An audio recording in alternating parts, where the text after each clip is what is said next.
السلام عليكم، ازيكم يا حبايبي؟ عاملين ايه؟ يا رب تكونوا بخير وبصحة وسلامة ان شاء الله. دكاترة هنحل ان شاء الله في الفيديو دوت التقييم والواجب المنزلي بتاع الاسبوع الاول في مادة الفيزياء اللي هو كان بيتكلم عن الشغل. فيا ريت نكون مذاكرين درس الشغل ونسمي الله ونصلي على النبي ونبدأ نحل. هنبدأ في الاول الواجب المنزلي، هنخلصه وبعد كده نبدأ نخش في التقييمات. طيب السؤال الاول تعالى نقراه مع بعض كده. بيقول لي إذا زادت القوة المؤثرة إلى الضعف فإن الشغل، وأنا عارف إن القوة والشغل بينهم علاقة طردية. ليه؟ من العلاقة بتاعت اللي هي W بتساوي اف دي كوزين سيتا. فكان في علاقة طردية بين الاف والدبليو لما انا اكون مثبت باقي العوامل، يبقى ديت لما تزيد للضعف التانية اللي يحصل لها برضو تزداد الى الضعف. طيب السؤال اللي بعديه بيقول لي ايه؟ بيقول لي الشغل الا على الفرامل ده يا ترى شغل موجب ولا سالب ولا مفيش شغل؟ طب احنا كنا واخدين ان العربية بتتحرك كده اهي، في حاجة تانية اسمها فرامل او قوة الاحتكاك بتتحرك عكسها، يبقى ده عندي شغل كده شغل سالب. طيب السؤال اللي بعده بيقول لي عندما يتحرك جسم في اتجاه يميل على اتجاه القوة بزاوية 60. قلنا لو انا جيت كتبت كده كوزين 60 على الآلة هيديني نص، يبقى الاختيار بتاعي يبقى نص في القيمة العظمى. طب السؤال اللي بعديه جايب لي علاقة بين الدبليو اللي هو الشغل والاف وبيقول لي اوجد الميل. طب انا عارف ان العلاقة بتاعت الدبليو بتساوي اف دي كوزين سيتا. طبعا ده رسم بياني فانا مش محتاج الكوزين سيتا في حاجه. قلنا لو انا عايز اجيب الميل اخبي اللي انا استخدمته. انا استخدمت اهوت الاف واستخدمت الدبليو، اروح شايل الاف وشايل الدبليو، يبقى عندي دي كوزين سيتا. هو هنا مش محتاج الكوزين سيتا في حاجه، فهتبقى الاجابه بتاعتي الازاحه، يبقى الازاحه التي يتحرك به الجسم هو ده الميل بتاعي. طيب السؤال اللي بعديه بيقول لي يا ترى الشغل دوت شغل موجب ولا سالب ولا مفيش شغل؟ الراجل قوة الشد بتاعته الأعلى اهي، بيشد الأعلى، والعربية اللي هو بيشدها في نفس الاتجاه، بس يعني ايه في بينهم زاوية هنا. طب ده الزاوية دي زاوية حادة، فطبعا الشغل بتاعي يكون شغل موجب. ليه شغل موجب؟ عشان الاتنين في نفس الاتجاه. طيب السؤال اللي بعديه بيقول لي عندي جسمين، جسم اكس وجسم واي، الاتنين هيشيلوا نفس الكتلة، دي كتلتها ام اهي، ودي برضو نفس الكتلة كتلتها ام، والاتنين هيرفعوا نفس الارتفاع، الاتنين هيحطوها فوق هنا خالص على ارتفاع اتش. طب هل الاتنين بيبذلوا نفس الشغل؟ بيبذلوا نفس الشغل علشان هيرفعوا نفس الارتفاع. طب يا ترى القوة اللي انا مستهلكها هنا اكبر ولا القوة هنا اكبر؟ طبعا هنا انا الحوار الزحلقة ده بيساعدني وانا برفع، فالقوة اللي انا هستهلكها هنا اقل بكتير من القوة اللي انا هستهلكها فين؟ هنا. تعال نشوف بقى في الاختيارات. هيبقى الاختيار بتاعي الاختيار د يكون الشغل المبذول في الحالتين زي بعض، الشغل اللي انا هبذله هنا هو الشغل اللي انا هبذله هنا، بس القوة هنا اكبر من القوة فين؟ هنا. يبقى اختار الاختيار بتاعي اللي هو الشغل في الاتنين زي بعض، بس القوة بتاعت واي اكبر من قوة ايه؟ الجسم اكس. طيب السؤال اللي بعديه بيقول لي ايه؟ بيقول لي الشغل المبذول لدفع عربة مسافة، ادي المسافة بتاعت اللي هي الدي، بيديني الدي. طيب وبيديني القوة، قوة مقدارها 20، ادي الاف. طيب بيقول لي في نفس الاتجاه، يعني في نفس الاتجاه يعني كوزين بصفر. كوزين بكام؟ بصفر. يبقى انا اكتب القانون بتاعي دبليو بيساوي اف في الدي، والكوزين طبعا صفر اللي هي كام؟ بواحد. الاف بتاعتي بكام؟ 20، والازاحة بتاعتي ب3.5، يبقى هيدينا كام في الاخر؟ 70 جول. طيب السؤال اللي بعديه بيقول لي ايه؟ بيقول لي اذا اثرت قوة اف على جسم فازاحته من النقطة A الى النقطة B. طيب وفي هنا مسافة 2 متر، فإن الشغل المبذول يساوي، هو قال لي الشغل عندي بيساوي 2 اف. يا ترى ايه من الاختيارات أ ولا ب ولا ج ولا د اللي اختاري الصحيح؟ بيقول لي أول الاختيار مقدار القوة المؤثرة تساوي ضعف الإزاحة. طبعا ده غلط، علشان لو مقدار القوة المؤثرة ضعف الإزاحة هيبقى كده 4 مش 2. طيب الشغل يتناسب طرديا مع القوة فقط؟ لا، ما انا عارف ان الشغل اللي هو الدبليو بيتناسب طرد مع الاف، بيتناسب طرد مع الازاحة، بيتناسب طرد مع الكوزاين سيتا كلها على بعض. طيب يبقى ده برضو غلط وده غلط. طب اتجاه القوة يميل بزاوية 60؟ لا، ما لو بزاوية 60 كان الدبليو هيبقى نص مش 2، صح ولا لا؟ يبقى انا عندي الاختيار الاخير ان الازاحة مقدارها 2، ولما اشيلها واحط مكانها 2 يبقى الشغل بتاعي هيساوي 2 اف. ده الاختيار الصحيح. طيب السؤال اللي بعديه بيقول لي ايه؟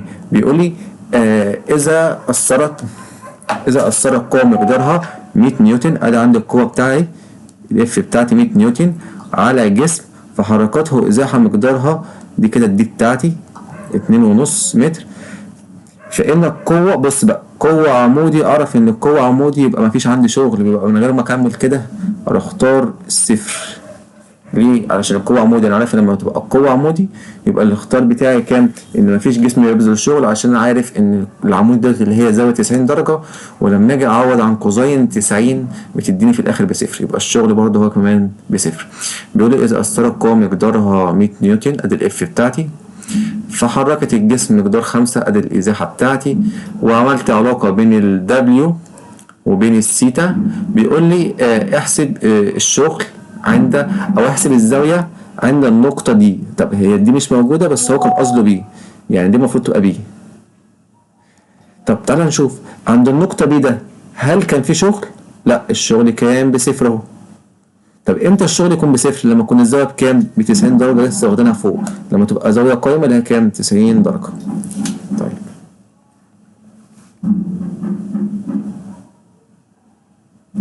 سؤال رقم 11 بيقول لي ايه؟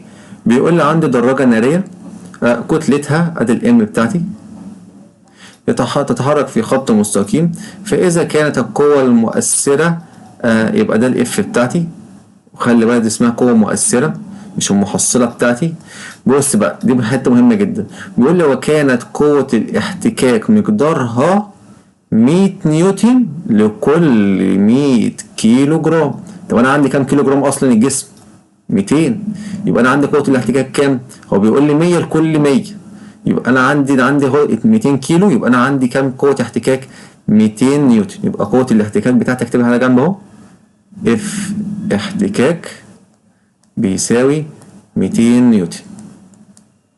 طب انا لازم طبعا اجيب الاف المحصلة، يبقى الاف المحصلة عندي كده افتين، اف المؤثرة واف الاحتكاك 200، يبقى الاف المحصلة بكام بتاعتي؟ الاف المحصلة بتاعتي هتساوي، ثانية واحدة معلش، الاف بتاعت المحصلة بقى اللي هي التوتال بتساوي 500 ناقص ال 200، يعني هتدينا كام في الاخر؟ 300 نيوتن. طب تعالى نكمل بقى. بيقول لي فين الشغل المبذول لما اتحرك 50 متر؟ يبقى انا اكتب القانون بتاع الدبليو بيساوي اف في الدي، وهو ما ذكرش الثيتا فانا مش هكتبها، يبقى الاف بتاعتي 300 دي الاف المحصلة بتاعت الاتنين، في الازاحة بتاعتي بكام؟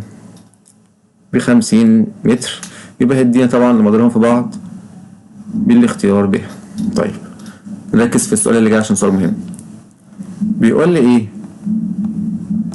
دفعت عربيتها بسرعة ثابتة على طريق مستقيم افقي بزاوية 60. قال لي هنا في زاوية 60، الست كانت بتدفع اهو بزاوية 60 درجة. طيب فاذا كانت العربة تتعرض لقوة احتكاك، يبقى هو هنا مديني قوة الاحتكاك ما ادانيش قوة الام، يبقى انا ماليش دعوة بالزاوية دي خالص علشان ما ذكرش قوة الام، ذكر قوة الاحتكاك. وانا عارف لو العربية بتتحرك اهو في الاتجاه ده فعندي قوة اسمها قوة الاحتكاك في الاتجاه العكسي، دي مقدارها كام؟ 20 نيوتن. طيب فإن الشغل مبذول بواسطة الأم على العربة لقطع مسافة مقدارها 5 متر، يبقى أنا هكتب القانون بتاع الدبليو بيساوي اف دي واحد يقول لي كوزين 60، لا كوزين 60 ده غلط. ليه؟ او ما قاليش قوة الام، قال لي قوة الاحتكاك، يبقى انا هكتب بتاع القانون بتاعه اهو اف في دي بس. اف بتاعتي 20 والازاحة بتاعتي ب5 متر، يبقى الاختيار بتاعي 100 جول. لو كان هو مديني قوة ايد الام ماشي كنت استخدمت الزاوية، لكن هو ما كانش مديها لي، كان مديني قوة الايه؟ الاحتكاك. طب السؤال اللي بعديه بيقول لي اذكر ذكر احد الطلاب ان الشغل كميه متجهه لانه حاصل ضرب اتجاهي لكميتين المتجهتين هما القوه والازاحه. يساوي كميه متجهه. حدد الخطأ في الإجابة. هو هنا بيقول لي إن في طالب قال لك إن الشغل دوت كمية متجهة علشان هو خارج ضرب اتجاهي في اتجاه. بيقول لي هل المقولة دي صح ولا غلط؟ طبعا المقولة دي غلط. الشغل كمية قياسية. ليه كمية قياسية؟ الشغل كمية قياسية. ليه كمية قياسية يا إخوانا؟ علشان الشغل حاصل ضرب القوة اللي هي كمية متجهة في الإزاحة وهي كمية متجهة. قلنا سالب في سالب يدينا إيه؟ موجب. متجه في متجه يدينا إيه؟ قياسي. يبقى الشغل كمية قياسية. طب السؤال ده من الأفكار الجميلة جدا في الواجب المنزلي.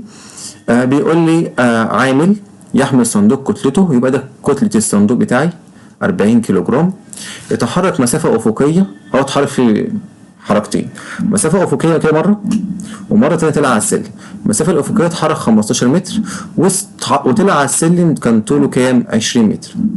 طب بيقول لي السلم ده بيميل على الأفق بزاوية كام؟ 30 زي ما هو مديهاني هنا أهو كده بالشكل. فإذا علمت أن عجلة الجاذبية الأرضية جي بتساوي 10 احسب الشغل. طب أنا كده هقسم الحركة بتاعت الراجل ده لجزئين. الجزء الاولاني قبل ما يطلع على السلم والجزء الثاني بعد ما طلع على السلم. طب تعالى نشوف هنا الراجل كان بيتحرك كده قبل ما يطلع على السلم، ادي الدي بتاعته. طب الشغل المبذول على الصندوق دوت طبعا لاسفل عجله الجاذبيه الارضيه اللي هو ممكن نسميه اف جي. طب بينهم زاويه كام يا اخوانا؟ بينهم زاويه 90 درجه. هل كده في شغل؟ لا، يبقى الشغل هنا الراجل بشغله بصفر قبل ما يطلع على السلم. طب تعالى نشوف بقى شغله بعد ما طلع على السلم. طبعا هيكون في شغل عشان يتحرك يعني يعتبر عكس الجاذبيه الارضيه.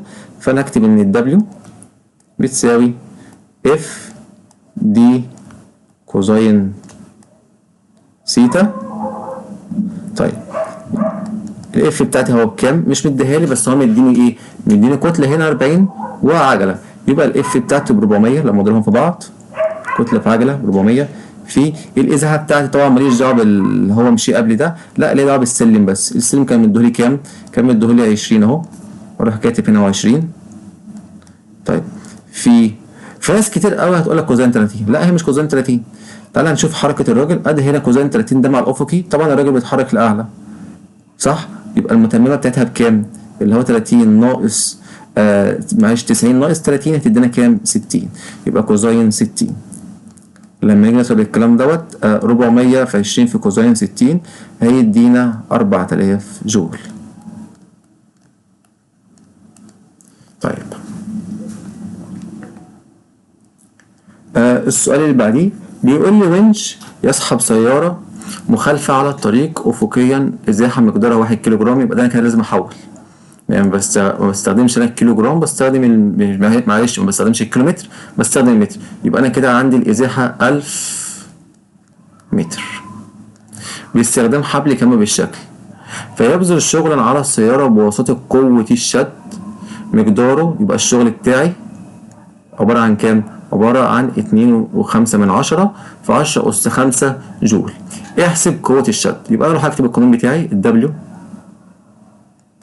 بيساوي اف في الدي كوزين سيتا. الدبل بتاعتهم مديهولي بكام؟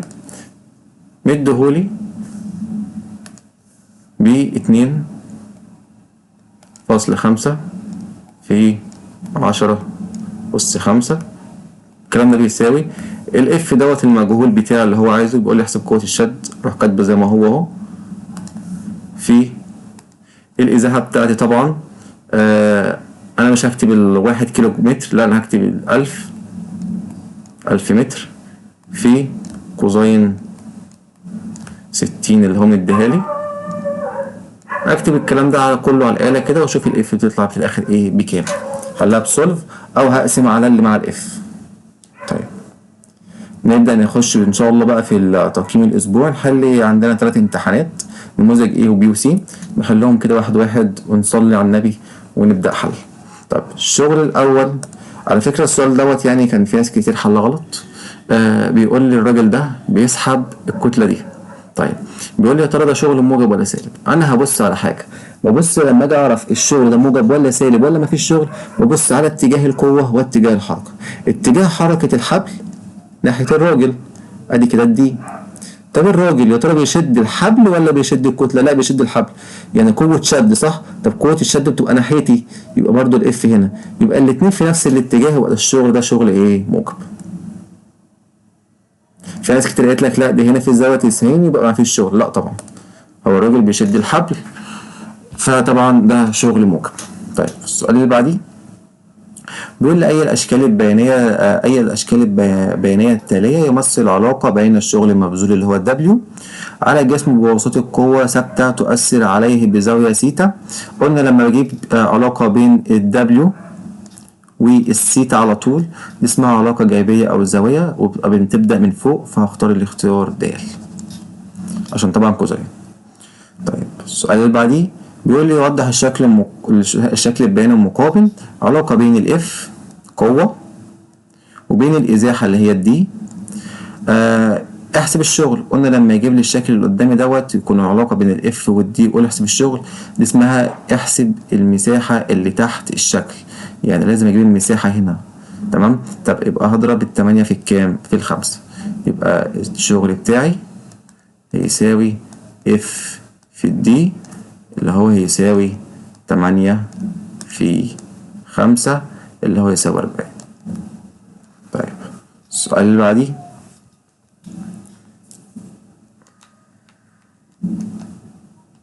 السؤال اللي بيقول لي ايه؟ بيقول لي يؤثر على جسم موضوع على سطح افقي املس قوتين افقيتين. انا عندي قوتين، قلنا الكلام ده وزهقنا منه. قلنا لما الاقي قوتين وعكس بعض يبقى لازم اطرحهم من بعض، يبقى انا هشيل ال 3 نيوتن دي تتشال كده. 3 ناقص 9 يبقى هنا ب6 نيوتن. بس انا كده حليت المسألة مش اكتر ولا اقل. بيقول لي والمسافة بتاعتي اللي انا قضيتها 2، يبقى 6 في 2، يبقى الاجابة بتاعتي في الاخر الشغل بيساوي كام؟ 12 جول. وجت من العلاقة بتاعتي اللي هي الدبليو اللي احنا حفظناها بقى، الدبليو بيساوي اف في الدي. الاف بتاعتي كانت ب6، الدي بتاعتي كانت ب2، 2 في 6 ب12. طب نحل السؤال المقالي. بيقول لي احسب الشغل الذي تبذله طفلة لتحمل دلو كتلته، ادي الكتلة بتاعتي 300 جرام. تمام. وتتحرك بها ازاحة مقدارها 10 متر، ادي الازاحة بتاعتي اللي هي الدي 10 متر. طب في اتجاه الافقي، ثم احسب الشغل الذي يبذله طفل. يعني كده حالتين، يبقى انا هقسم الشاشة بتاعتي لنصين اهو، وهكتب هنا طفلة، وراح هكتب هنا الطفل.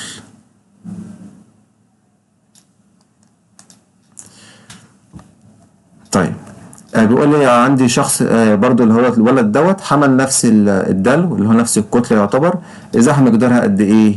10 سنتيمتر. طبعا المسألة ديت طبعا فيها تحويلات، ولازم اخلي بالي من التحويلات. حاجة مهمة جدا جدا جدا. مبدئيا الجرام دي مش ينفع، لازم احول للكيلو جرام، يبقى هضرب في 10 أس 3، يعني هيديني في الاخر ان الكتلة بتاعتي 3/10 جرام. طيب وتاني تحويلة عندي هنا في سنتيمتر لو احنا واخدين بالنا، لا سنتيمتر لازم احولها للمتر، يعني هيدينا كام؟ برضو 1/10 متر. كده انا خلاص حليت المسألة. طب الطفلة بتاعتي بتحول دلو، ادي الطفلة اهي، معلش ادي الطفلة بتاعتي اهي ماشية ومعاها البتاع اللي هي شايلاه. الطفلة بتتحرك كده والدلو قوة بتأثر بيه كده، لو قوة وزنه، يعني هنا في زاوية 90 درجة، يعني هنا الشغل بتاع الطفلة بيساوي كام؟ 0. طب الطفل ده بقى بيقول لك اتحرك في الاتجاه الرأسي مش الأفقي، يبقى خلي بالي هي اتحركت في الاتجاه الأفقي علشان كده أنا خليتها ب0. طب الطفل الواد كان أهو، خلي رافع ايده شوية. الواد ده كان مش بيتحرك كده، كان بيتحرك لفين؟ لأعلى، وهو ماسك الدلو اهو. تمام. يبقى أنا كده هحط القانون بتاعي اللي هو الدبليو بيساوي اف في الدي وطبعا الست هنا تبقى في نفس الاتجاه فتبقى بصفر. الاف بتاعتي مش موجوده بس هو مديني هنا كتله ومديني عجله الجاذبيه الارضيه، يبقى هكتب اهو 3/10 3/10 في عجله الجاذبيه الارضيه مديها لي ب10 في الازاحه بتاعتي كام؟ 1/10، وشوف هتطلع لي بكام جول بس. طب السؤال اللي بعديه بيقول لي ايه؟ بيقول لي راجل يدفع حائط، واحد بيزق في حيطه، هل هبذل شغل من غير ما اكمل السؤال؟ لا يبذل شغل، عشان اكيد مش هيحرك الحيطه، واحنا عارفين من القواعد بتاعه بذل الشغل لازم يكون الجسم بيتحرك. طب بيقول لي ايه؟ يتحرك جسم صلب بمسافه 10، يبقى المسافه بتاعتي اهي بتساوي 10 ادي دي، في خط مستقيم تحت تأثير قوة مقدارها كام؟ 5 نيوتن، ادي الاف بتاعتي، فإذا كان الشغل المبذول يساوي 25. طب أنا المفروض الشغل بكام؟ الشغل بتاعي المفروض يبقى 5/10 اللي هو يساوي 50 جول، ده لو هو في نفس الاتجاه. طيب هو بيقول لي الشغل ب25 يعني ده نص. طب قلنا امتى يبقى نصه؟ لما تكون الزاوية بكام؟ ب60 درجة، يبقى نختار هنا زاوية 60 درجة. طب السؤال اللي بعديه بيقول لي ايه؟ بيقول لي في الشكل المقابل يسير راجل كتلته، ادي الكتلة بتاعته الام بتاعت الراجل، على رصيف افقي مسافة ادي دي، الشغل الذي يبذله قوة وزن. طب الراجل بيتحرك افقي كده كده، وده قوة الوزن الراجل بيرسمها لك لتحت، يبقى هل في كده شغل؟ لا، عشان في زاوية هنا كام؟ 90 درجة، يبقى الشغل بتاعي بصفر من غير ما احل ومن غير ما اتعب نفسي. طب يقول لي ايه هنا؟ بيقول لي أثرت قوة مقدارها ادي الاف بتاعتي على جسم فحركته ازاحة ادي الدي بتاعتي، معلش ادي الدي بتاعتي في مستوى افقي، فاذا كانت القوة تميل بزاوية ادي الزاوية بتاعتي اللي هي، بس خلي بالك بقى دي هنا في فكرة مهمة جدا، بيقول لي القوة تميل بزاوية 30 هل مع الاتجاه ولا العمودي؟ قال لي العمودي. اخلي بالي قوي من كلمة العمودي ده، لما يجي يقول لي العمودي ده مش بتاعي، لا انا عايز الزاوية التانية، يبقى كده هنا مش هستخدم ال30، لا انا كده هستخدم كام؟ ال60. تمام، عشان قال لي كلمة الايه؟ العمودي. اخلي بالي من الحتة دي في درس الشغل، لو قال لي مع العمودي بعكس اي اجابة. تمام، يبقى انا اهو، يبقى اكتب القانون بتاعي اللي هو الدبليو يساوي الاف في الدي كوزين سيتا، الاف بتاعتي بكام؟ 100، الدي بتاعتي 2.5 في كوزين 60 مش 30 عشان قال لي مع العمودي، فالإجابة في الآخر لما نيجي نحسبها على الآلة هيطلع ب125 جول. طيب السؤال اللي بعديه بيقول لي ايه؟ بيقول لي في شكل البيان المقابل يوضح علاقة بين الشغل ادي الشغل على جسم ادي الشغل اهو على جسم قوته اف والازاحة دي، فاذا كانت الزاوية بين اتجاه القوة واتجاه الازاحة بيساوي 60. بيقول لي احسب مين القوة، يبقى انا هكتب القانون بتاعي W بيساوي اف دي كوزين سيتا، الشغل بتاعي كان بكام؟ ب100، روح كاتب تحت 100 اهو، بتساوي الاف دوت مجهول عندي وهو عايزه فانا هكتبه مجهول، ادي مجهول اهو. طيب الازاحه بتاعتي هم اداني بكام؟ ب20، راح كاتب فيه 20 في كوزين، هو قال لي الزاويه بكام؟ ب60 درجه. طيب شوف بقى الاف تطلع لي بكام. طب اخر مجموعه بيقول لي ايه؟ بيقول لي انطلق قطاران، قطار A وقطار B كتلتهما على الترتيب، يبقى كتلة A بيساوي M، كتلة B اللي هي ضعفها اللي هي 3 M من السكون، يتحركان في خط مستقيم تحت تأثير قوتين محصلتين ثابتتين، يعني القوتين زي بعض بحيث يصل كل منهما إلى نفس السرعة، يعني حتى السرعة زي بعض في نفس مقدار الزمن، يعني هو قصده هنا بيقول لك ان عجلة A زي عجلة B، يعني هم كلهم هم الجسم A والجسم B زي بعض في كل حاجة ما عدا الكتلة. فإن النسبة بين مقدار الشغل الذي تبذله القوة المحصلة المؤثرة على كل من القطارين WA و WAB. قلنا لما الاقي نسبة اروح كاتب القانون بتاعي WA على WB يساوي FAD بتاعت A على FB الدي بتاعت B. طبعا الراجل قال لي الاتنين وصلوا نفس المكان، يعني قطعوا نفس المسافة، فانا اروح شايل ايه ده كده هيديني في الاخر FA على FAB. طب انا عارف ان هو مش مديني الاف، مديني الكتل صح، اروح انا شايل برضه اهو واروح كاتب بقى افك الكتلة، يبقى اهو MA في العجلة بتاعت الجسم A على MB في عجلة الجسم B. طب ما الراجل جه قال لي فوق هو وانا كتبتها اهو الاتنين نفس العجلة، فالعجلة دي طارت مع العجلة ايه دي، يبقى كده العلاقة بين WA إلى WB هو بس علاقة بين كتلة A على كتلة A B. يلا نعوض، وهناك اعوض تحت اهو كتلة A بكام؟ هو قال لي كتلة ال A بM. طب كتلة B قال لي 3M. طبعا الام ديت هتطير مع الام ديت فهتديني في الاخر كام؟ تلت، فاختار في الاجابة تلت. بيقول لي ايه؟ بيقول لي تأثر قوة مقدارها اف، ادي القوة بتاعتي اهي مقدارها اف على جسم ازاحته فحدثت له ازاحة مقدارها دي. طب اي الزوايا التالية يبين اتجاه القوة والازاحة ينتج عنها اكبر شغل. قلنا لو انا عايز اكبر شغل يبقى اكبر كوزين، يعني اصغر زاوية، يبقى اصغر زاوية عندي هي كام؟ 30 درجة، ولو كان في اصغر من كده كنت خدتها. طيب بيقول لي ايه؟ بيقول لي شخص يدفع جسما بسرعة مقدارها 2 متر على الثانية لمدة 10 ثواني على سطح أفقي خشن، فإذا علمت أن قوة الاحتكاك بين الجسم والسطح، أدي القوة اللي هو مديها لي الإف بتاعتي بتساوي 20 نيوتن، فإن الشغل المبذول لتحريك الجسم. هكتب القانون بتاع الشغل وهو يحل لي كل حاجة. لف في الدي، طبعا هو هنا ما ذكرش الزاوية او الزاوية هنا بصفر فكوزين صفر بواحد فما كتبتهاش عشان اريح دماغي.